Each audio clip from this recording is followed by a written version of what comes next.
എൻ്റെ പേര് ഷാലക് ബെന്നി. ഞാൻ വരുന്നത് വയനാട്ടിൽ നിന്നാണ്.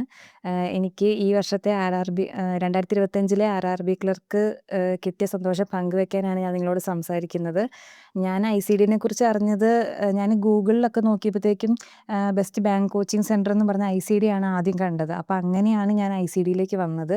ICDയിലേക്ക് വന്ന് ഓക്കെ എനിക്ക് എന്തായാലും ഈ ബാങ്ക് ടെസ്റ്റ് എഴുതിയെടുക്കണം അങ്ങനെയൊക്കെ ഒരു ഇതുണ്ടായിരുന്നു. അത് കഴിഞ്ഞ് ഞാൻ കുറേ നാൾ പഠിച്ചെങ്കിലും എപ്പോഴും പ്രിലിംസ് എപ്പോഴും എല്ലാം പാസ്സാവും. പക്ഷേ മെയിൻസ് വരുമ്പോഴത്തേക്കും മെയിൻസിനൊരു 2, 3, 4 മാർക്കിനൊക്കെ എപ്പോഴും എനിക്ക് പോകുമായിരുന്നു. അപ്പോൾ ഞാൻ കുറേ നാൾ അങ്ങനെ പോയപ്പോഴത്തേക്കും ഞാൻ ഇതെന്താ എനിക്കിങ്ങനെ പോകുന്നത്, എന്തുകൊണ്ടായിരിക്കും എന്നൊക്കെ ഓർത്തിട്ട് ഭയങ്കര സങ്കടമായിരുന്നു. പിന്നെ ഒരു സമയം എത്തിയപ്പോഴത്തേക്കും എനിക്ക് ഇത് പറ്റത്തില്ലേ. പക്ഷെ പിന്നെ ഞാൻ ചിന്തിച്ച് പിന്നെ ഇവിടുത്തെ സാറുമാരോടൊക്കെ സംസാരിച്ചപ്പം സാറുമാർ പറഞ്ഞു എന്തായാലും ഇത്ര എത്തിയില്ല, അപ്പോൾ എന്തായാലും കിട്ടും, അതുകൊണ്ടാണല്ലോ ഇത്ര എത്തിച്ചതെന്നുള്ള രീതിക്ക് പറഞ്ഞ് അങ്ങനെ പിന്നെ ആദ്യമൊക്കെ ഭയങ്കര സംശയമായിരുന്നു. എന്നെ തന്നെ എനിക്ക് ഭയങ്കര സംശയമായിരുന്നു. പിന്നെയാണ് എനിക്ക് മനസ്സിലായത് മോട്ടിവേഷൻ അല്ല, കുറച്ചും കൂടി ഡിസിപ്ലിൻഡ് ആയിട്ട് കൺസിസ്റ്റൻ്റ് ആയിട്ട് പഠിക്കണം, അതിലാണ് കാര്യമുള്ളത്. നമ്മൾ മോട്ടിവേറ്റഡ് ആയി പഠിക്കുമ്പോഴത്തേക്കും ഒരു 2-3 ദിവസം ഇരുന്ന് നന്നായി ഹാർഡ് വർക്ക് ചെയ്യും, പിന്നെ അത് കഴിഞ്ഞ് 4-5 ദിവസം പിന്നെയും പഠിക്കാതിരിക്കും, അങ്ങനെയായിരിക്കും. പക്ഷേ ഡിസിപ്ലിൻഡ് ആയിട്ട് പഠിക്കുമ്പം എല്ലാം കറക്റ്റ് നമ്മൾ ടൈം ടേബിൾ പോലെ ആക്കി പഠിക്കുക.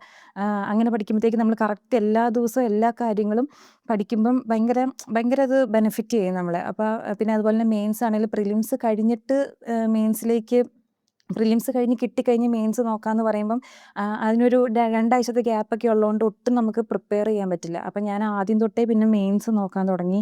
പിന്നെ ഇവിടുത്തെ സാറുമാരുടെ ക്ലാസ് രമേശ് സാറ്, അതുപോലെ Shameem sir, RK sir, Anushree miss, JK sir, അങ്ങനെ എല്ലാവരുടെയും ക്ലാസ് ഭയങ്കര വെച്ചാൽ ക്വാണ്ടിറ്റിയിലൊക്കെ ഭയങ്കര ബേസ്, എങ്ങനെയൊക്കെ വന്നാലും പ്രിലിംസ് പാസ്സാവും എന്നുള്ള രീതിക്ക് അങ്ങനത്തെ അത്രയും ബേസ് ആക്കി തന്നത് ഇവിടുന്ന്.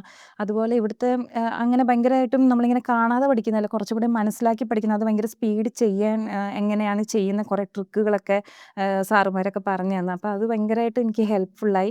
പിന്നെ ഇങ്ങനെ ഡിസിപ്ലിൻഡ് ആയിട്ട് നമ്മൾ കൺസിസ്റ്റൻ്റ് ആയിട്ട് എല്ലാ ദിവസവും കൺസിസ്റ്റൻ്റ് ആയിട്ട് ഞാൻ ഇത്ര മണിക്കൂർ പഠിക്കും അല്ലെങ്കിൽ ഇത്രയും ഞാൻ ചെയ്യും എന്ന് നമ്മൾ ഉറപ്പ് വരുത്തണം. അതുപോലെ തന്നെ എക്സാം ഭയങ്കര ഇമ്പോർട്ടൻ്റ് ആണ്. എല്ലാ ദിവസവും എക്സാം എഴുതാന്നുള്ളത്. നമ്മൾ എത്ര പഠിച്ചാലും ഈ എക്സാമിലുള്ള പ്രഷർ എന്താണെന്ന് നമ്മൾ അറിഞ്ഞില്ലെങ്കിൽ നമുക്ക് അവിടെ പോയി നമുക്ക് എക്സാം സെൻറ്ററിൽ പോയി ഒന്നും ചെയ്യാൻ പറ്റില്ല. അപ്പം എല്ലാ ദിവസവും എക്സാം എഴുതുക, അതുപോലെ തന്നെ അത് അനാലിസിസ് ചെയ്യുക, അതാണ് ഭയങ്കര ഇമ്പോർട്ടൻറ്റ്. അപ്പം അങ്ങനെയൊക്കെ ചെയ്താണ് എനിക്ക് കിട്ടിയത്.